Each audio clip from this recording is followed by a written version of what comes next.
Welcome back to another episode of Porcelain Graves TV, where Andrea meets enriched storytelling.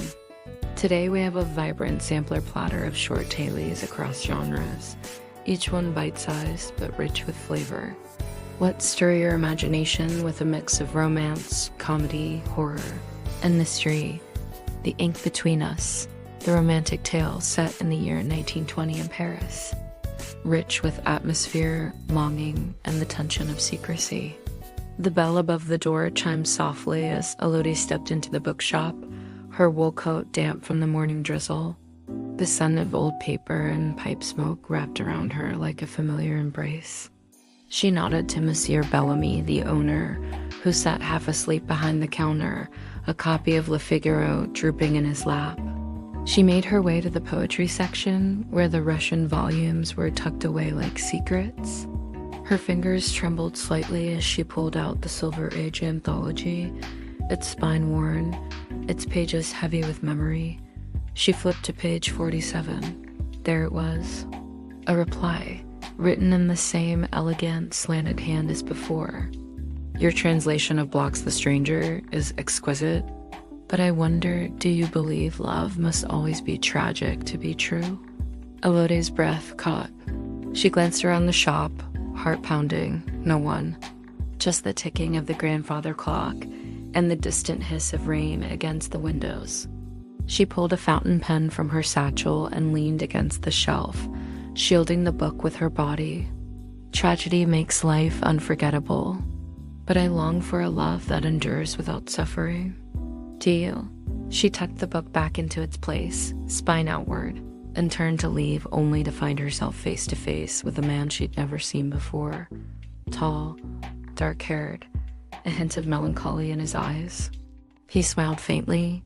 You favor Bloch? Elodie nodded, her voice caught somewhere between her throat and her heart. I play his verses on the piano sometimes, he said. They sound like longing. She blinked. You're Alexander. He tilted his head. And you are Elodie. The silence between them was electric charged with recognition, with the thrill of discovery. But then he glanced at the clock. I must go, he said. She's waiting. Elodie's smile faltered. The Duchess, Alexander hesitated. Yes, but I keep wondering, if I met you first, would my life have been different? She watched him leave, the doorbell chiming once more.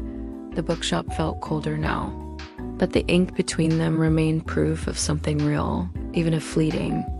In a city of poets and secrets, sometimes the most powerful love stories are written not in grand gestures, but in ink, tucked between the pages of forgotten books. This channel is where history meets heartache, and every tale dares to ask, what if love had one more chance? Let's move on to a more whimsical story with a fuller narrative arc that blends satire, charm, and a touch of absurdity. The Cat Who Ran for Mayor. Pickleberry was the kind of town where nothing ever changed except the potholes, which somehow got deeper every year. The mayor's office had become a revolving door of empty promises and suspiciously expensive fountain installations. By the time election season rolled around again, the townsfolk were tired. Tired of speeches, tired of scandals, tired of being tired. Enter Max, a 14-year-old prankster with a love for chaos and a tabby cat named Chairman Meow. One afternoon, while bored and armed with a forged signature in a city hall form, Max submitted his cat's name as a mayoral candidate. He didn't expect anyone to notice. He definitely didn't expect Chairman Meow to win. It started as a joke, but when the local paper ran the headline feline candidate promises persistent change, something shifted. People began showing up to rallies with cat ears and signs that read, no more fat cats, just fluffy ones. Chairman Meow, indifferent to fame, spent most of his campaign napping on the city hall steps or chasing pigeons mid-interview.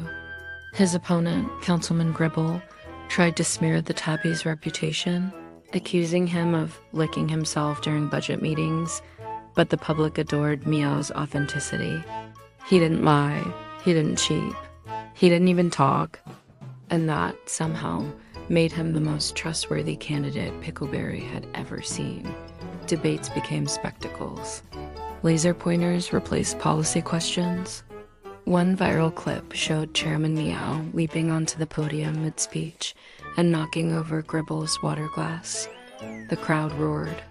The hashtag Meow for mayor trended for days.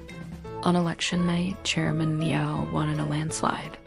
Max, now technically the cat's campaign manager and translator, delivered the victory speech. Chairman Meow thanks you for your support. He promises more naps, fewer cucumbers, and a government that finally coughs up the hairball of corruption.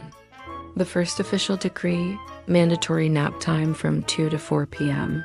The second, a town-wide ban on cucumbers, citing emotional trauma and unnecessary jump scares. Under Chairman Meow's rule, Pickleberry saw record happiness levels. The parks were cleaner, the council meetings shorter, and every citizen received a complimentary scratching post. Max went on to write a best-selling memoir titled Pause in Politics: How My Cat Saved Democracy. And Chairman Meow? He remained blissfully unaware of his legacy curled up in a sunbeam, dreaming of tuna and world domination. From laser pointer debates to cucumber pans, Chairman Meow proved that sometimes the best leader is the one who naps through the chaos. If this tale of feline politics gave you a chuckle, a positive vibe, or just made you question your local government, give it a thumbs up, subscribe, and share it with your fellow cat lovers and chaos enthusiasts. Got a story idea that's even wilder than this one? Drop it in the comments. I might just turn it into the next animated absurdity. Our next story blends gothic horror with psychological suspense. What if the reflection staring back at you wasn't yours anymore? Tonight, we're stepping into the rain-soaked corridors of a forgotten countryside inn where one nurse's overnight stay turns into a descent through whispers, shadows, and a mirror that doesn't play by the rules. This isn't just a ghost story. It's a tale of identity, memory, and the thin line between the living and the trapped. So light a candle, close the door, and whatever you do, don't look away from the mirror. Let's begin. The mirror in room 6. The storm had already swallowed the road when Clara arrived at the inn. Her GPS had failed miles back, and the countryside seemed to stretch endlessly in every direction. The building loomed out of the fog like a forgotten relic ivy choked, its windows dark except for one flickering light near the roof. Inside, the innkeeper was a thin, brittle man named Mr. Fenwick, who spoke in half sentences and never quite met her eyes. Room 6, he said, handing her a brass key. Top of the stairs, don't mind the creaks. The room was cold, no windows. Just peeling wallpaper, a narrow bed, and a massive antique mirror framed in tarnished silver. Clara set down her bag and stared into the glass. Her reflection looked off, slightly delayed, as if it were thinking before it moved. That night, the whispers began, soft and distinct, like someone murmuring just behind her ear. She turned nothing, but in the mirror, she saw movement. A figure, pale, watching. She tried to sleep, but the mirror seemed to hum, vibrating with something ancient. At 3:12 am, she woke to find her reflection smiling. She wasn't. Panicked, Clara confronted Mr. Fenwick the next morning. The mirror, she said. There's something wrong with it. He hesitated. It belonged to a Victorian medium. Claimed she could trap spirits inside. Said mirrors were gateways. That once you looked long enough, they looked back. Clara packed her things. She didn't care about the storm. She just wanted out. But when she turned to leave, her reflection didn't follow. It stood still, watching, smiling, and then it raised its hand and waved goodbye. She checked in for one night, but her reflection never checked out. If this story left you glancing over your shoulder or second-guessing your mirror, I've got plenty more shadows to explore, and you won't want to face them alone. Drop your theories in the comments. Was Clara ever real? Or was she just another soul the mirror claimed? What if every tick of the clock wasn't just keeping time but hiding it? Tonight, we step into the fog-drenched alleys of London, where gears turn, secrets sleep, and time itself may be a trap. A young detective inherits a clock shop, but what she finds inside isn't just heirlooms. It's a map, a cipher, and a countdown to something no one's supposed to remember. This is The Clockmaker's Secret, a tale of legacy, obsession, and the haunting truth that some clocks don't measure hours, they measure silence. The Clockmaker's Secret. The fog was thick enough to swallow sound as Isla stepped off the cobblestone street and into the narrow alley. The shop stood like a forgotten relic, its windows dusted with soot. Its sign faded to near illegibility. W. Thorne and Co., horologists, her grandfather's name. Inside, the air smelled of brass, oil, and old paper. Clocks lined every wall, grandfather clocks, carriage clocks, pocket watches, all ticking in eerie sync as if rehearsing for something. She hadn't planned to stay long, just to sort through the estate, sign the papers, and leave. But then she found it. Behind the largest grandfather clock, tucked into a hidden compartment, was a rolled parchment sealed with wax. A map of London dated 1897, and a cipher scrawled in her grandfather's hand. Along the margins were notes: archivist vanished, royal records sealed, time fractured. Isla's pulse quickened. She began inspecting the clocks. Each one had a strange marking etched into its casing: coordinates, dates, fragments of Latin. One clock chimed at precisely 3:17 p.m., though it hadn't been wound in years. Another ticked backward. And then she noticed it, a small brass pocket watch on the counter. It wasn't ticking, but when she opened it, a single word was engraved inside: run. The shop door creaked. She turned, but no one was there. Outside, the fog thickened, and somewhere in the distance, a clock began to chime. Not 12.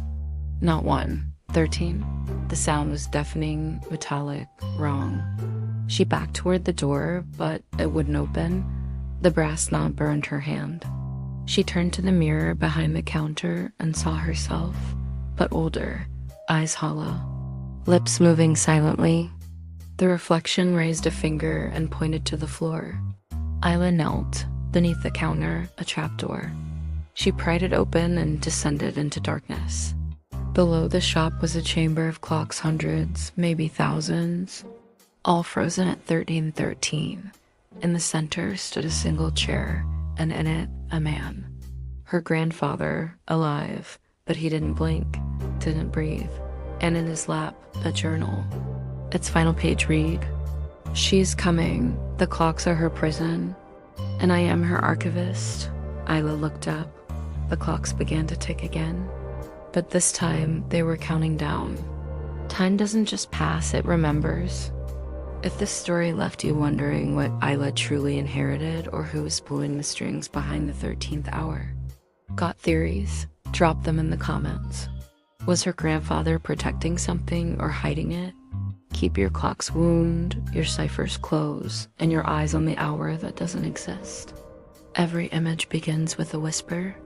Every story ends with a spark. If these tales stirred something in you, whether it was laughter, longing, or a chill down your spine, don't forget to like, subscribe, and share. This channel is where stories come alive, not just through words, but through visuals that dream beyond the page. Want to see your favorite genre reimagined next? Drop your ideas in the comments. Whether it's romance and ruins, comedy and chaos, or horror in high definition, I'm ready to bring it to life. Until next time, keep imagining boldly, and remember, the next story might already be watching you.